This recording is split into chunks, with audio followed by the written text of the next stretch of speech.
بسم الله الرحمن الرحيم. إذا السماء انشقت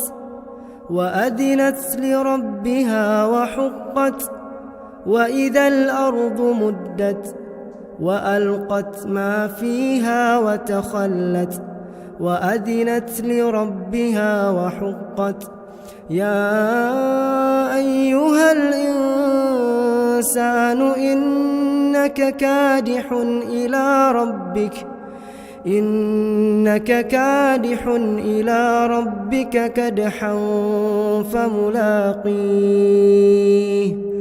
فأما من أوتي كتابه بيمينه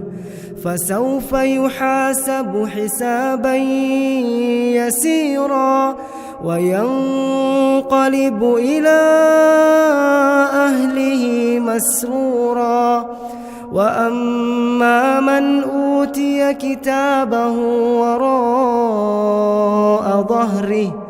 فسوف يدعو ثبورا ويصلى سعيرا إنه كان في أهله مسرورا إنه ظن أن لن يحور بلى إن ربه كان به بصيرا فلا أقسم بالشفق والليل وما وسق والقمر إذا اتسق لتركبن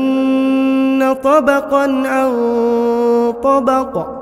فما لهم لا يؤمنون وإذا قرئ عليهم القرآن لا يسجدون